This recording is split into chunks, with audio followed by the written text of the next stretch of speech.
Now at 6 o'clock, a mad dash to the finish line. Oregon lawmakers trying to get bills passed before the legislative session ends on Sunday. We're going to break down some of the bills still up in the air.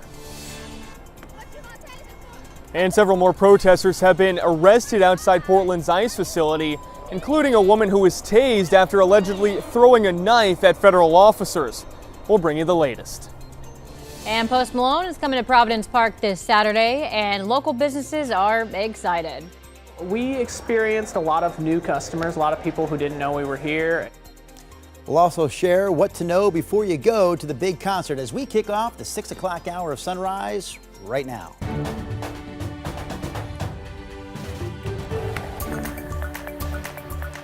Good morning, and thank you for joining us on your Friday. I'm China Green. And I'm Drew Carney. I like Rod Hill on a Friday morning. Rod, can we see you on this? Oh, look at him. Here I am. Looking fantastic on this Friday morning, complete with your Friday and weekend forecast. It is wet outside, at least here in downtown Portland this morning. Radar actually last night picked up a few scattered showers, not much. Keep in mind that when it's a low cloud deck producing drizzle, it can be really wet, but the radar beam shoots above it. So you check your phone and like, hey, it's dry where I'm going. And then you get there and you're like, oh my goodness, no, it's not. So for it to be that wet, that's pretty intense drizzle that's been falling in downtown Portland over the bricks this morning. 58 degrees is the temperature. Look how low the clouds are. You can tell that's a misty morning, right? Pretty socked in. We're at 58. So again, rain jackets on. Will be 65 at noon, still overcast. And then later today, especially from near Portland to the south, we do expect some thinning of the cloud cover, and we'll get up to about 74. The weekend still looks sunny and much warmer. We'll have that for you coming up shortly. Thank you, Rod. Your time now is 6:01. Here's a traffic alert for you for the weekend. Starting tonight at 9, southbound 217 will be closed between Canyon Road and 99W.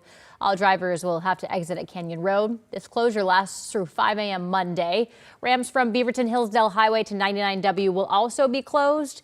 Northbound 217 may see some overnight lane closures, but at least one lane will stay open. It's the third of 5 weekend closures while crews pave ramps and new auxiliary lanes. Portland's next Sunday Parkways event also happening this weekend in the Cully neighborhood. So streets in that part of Northeast Portland will be closed to cars this Sunday between 9 a.m. and 5 p.m., clearing the way for bikers, walkers, and everyone who wants to play in the street during that event. If you are trying to drive through this area during those hours on Sunday, the city says volunteers will be on hand to help give directions around the blocked off intersections. 3 more people are facing federal charges related to criminal activity near the Portland ICE facility. Federal officers tased one suspect after she allegedly threw a knife at them. Sunrise reporter Thomas Schultz is covering this story for us live there in downtown Portland. So Thomas, we do have some video that shows some of what happened that night. Yeah, Drew and China, that's right. We do have that video. And these protests have been going on for weeks, not just in Portland, but nationwide as part of a broader pushback against the Trump administration's immigration policies. Though here in Portland, specifically at that ICE facility along the South Waterfront, they have escalated at times. That happened again on Tuesday. Take a look. What you gonna tase him for? What the you gonna tase him for? Oh my God! Are you serious?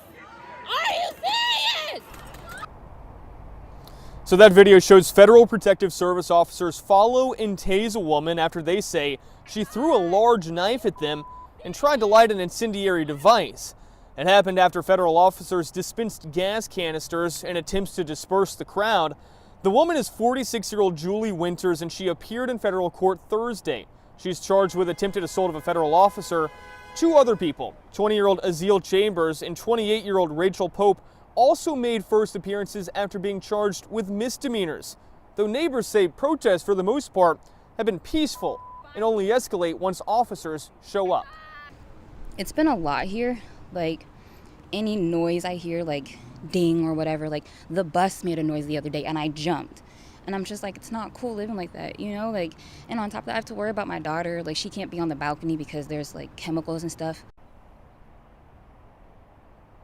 Oh, the Department of Homeland Security is pushing back against statements like that one and protesters as a whole. They say in a statement that rioters will not be tolerated and allowed to prevent or stop federal officers from doing their job. They say those federal officers are just enforcing the law. Drew, China. All right, Thomas Schultz live for us this morning there in downtown Portland. Now to the latest on the trial of former Trailblazers player Ben McLemore, who's charged with raping a woman at a house party in Lake Oswego. We do have a warning here. Some of the testimony in this story is graphic. McLemore took the stand in his own defense yesterday, answering questions about the night of that party at former teammate Robert Covington's house back in 2021. He testified that he encountered the alleged victim in the bathroom after some of her friends asked him to help move her to the couch because she was intoxicated. McLemore said he later fell asleep and woke up on that very same couch hours later with the woman's hands down his pants. Fondling me and basically rousing me. So that's what pretty much woke me up. Again, I'm in deep sleep. So McLemore says the sex was consensual. Prosecutors say the woman did not give consent. Closing arguments in this trial are expected sometime next week. We also want to share this reminder. If you or someone you know is a victim of sexual assault, the National Sexual Assault Hotline is available 24 hours a day. The number is 800-656-HOPE. We have it right there on your screen. Again, it's 800-656-HOPE. An Idaho judge says Brian Koberger, the man accused of killing 4 University of Idaho students, will go to trial in August with a 1-week delay. Jury selection will begin on August 4th, and the trial will start on the 18th, which is a week later than originally planned. The judge didn't give a reason for the change, but denied the defense's motion for a delay and another defense motion to introduce evidence that someone else may have committed the murders. Police believe 2 women are targeting jewelry stores and coin shops from here to Seattle using what investigators describe as sleight of hand tactics. On May 31st, surveillance images show the 2 women at a mall in the Linwood area near Seattle where they're accused of taking a necklace that was worth more than $9,000.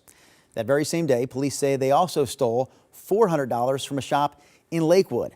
On top of that, they're also accused of stealing a coin worth $3,400 a few days later right here in Portland.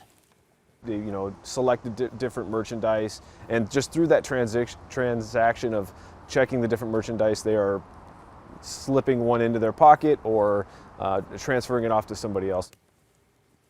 Anyone with information about the women or these crimes is asked to call the police department in Linwood. Portland City Council has voted to strengthen and expand Portland's street response. The resolution establishes street response as a co-equal branch of Portland's public safety system. It expands service 24 hours a day, 7 days a week citywide, and it also increases the types of calls where street response can show up. The former business manager. Let me finish that story for you, China. The former business manager of the Eugene Weekly will be extradited here to Oregon. She's accused of embezzling more than $100,000 from the newspaper. Her name is Alicia Young. You see her right there on your screen. She was arrested for a second time last week in Ohio. Now, the first time she was arrested there last month, she was later released because Oregon Governor Tina Kotek declined to pay for her extradition. The governor changed her mind, but by the time she did, Young was already out of jail. Now that she's arrested again, Young will be sent back to Lane County to face charges. In Washington, more than 30,000 workers from grocery stores like QFC, Fred Meyer, and Safeway are voting on Kroger and Albertsons' latest contract offer. The vote comes just weeks after 97% of union members authorized a strike. Their biggest issues include frustrations over wages, staffing, and working conditions. A spokesperson for the Fred Meyer QFC division of Kroger told our sister station in Seattle, quote, "We remain committed to good faith bargaining that rewards our hardworking associates and keeps groceries affordable for our customers. If the contract is approved, a strike would be off the table until at least 2027. We're expected to learn those results of the vote tonight. Meantime, Kroger says it plans to close about 60 stores across the U.S. within the next year and a half. Corporate hasn't said what stores it plans to close, but did say that it'll offer employees jobs at other locations. Kroger's interim chairman says the move is meant to improve efficiency and profits. All right, before we get to Rod's local forecast, check this out. Funnel clouds and a tornado yesterday in Louisiana. The man who recorded this video says he saw several funnel clouds. One of them touched down in a swamp, moving across the water and causing some minor damage to a nearby dock. Rod, it was you who taught me years after I got out of school that in order for it to actually be a tornado, of course, it has to touch down and touch the ground. I did not know that until you explained it to me like 5 or 6 years ago. Yeah, but we have a habit, and I'm guilty of it too, of being redundant. We're like, that tornado's touching down. Well, when you say tornado, that means it is touching down, so you don't really need to say both, but we all speak that way. The funnel cloud in our local area, typically that means you see the funnel up in the clouds, but it's fairly high up. It never approaches lowering, and it doesn't do any damage. It's literally just a visual spectacle. But of course, when you see those severe weather potential signatures, you always want to keep an eye because you know something's happening up in those clouds, and sometimes those, of course, funnels will come down and transform into a tornado. As far as the Gulf Coast goes, here's Louisiana. There's no system coming through here. It's just a light wind flow with instability and return moisture coming up out of the Gulf of Mexico. And you have these thunderstorm clusters that have just popped. Right now, they're mostly just offshore, it looks like, from Alabama and the Florida panhandle, but they won't move much today. So some areas, if they form inland, could really get hit with some heavy downpours. All right, back where we are. We don't have anything heavy, but we have drizzle. Chris McGinnis likes to use the term drizzle storm, and that basically means you have tiny water droplets that are persistent and can be quite heavy and make it quite wet. And that's what we have going on in downtown Portland this morning. Doesn't look like much on the satellite picture. The radar beam's actually shooting up over the low cloud deck that's producing the drizzle. Now Portland is, Salem, good morning to you. You're being reported as dry, and it looks dry from this vantage point. There are the clouds, 58 degrees. But look at the Rose City camera, socked in with low clouds and misty drizzle that's been going on for a while. And in certain areas of the city, we've had eyes on it. It is quite wet outside, so rain jacket morning if you're coming into the Rose City. Futurecast shows the clouds solid at noon today. We look for some thinning cloud cover later this afternoon. Now, the best chance for that will be south of Portland. The best chance of the clouds staying solid all day will be up north into southwest Washington. It is another day where you see the sun in central and eastern Oregon. Now, for your weekend, today's the finale of this cloudy, cooler weather, 70 to 74. Early clouds tomorrow, but then we clear. Once we clear tomorrow, that's it. We'll be clear for several days. 80 tomorrow, 90 on Sunday, and that is your update.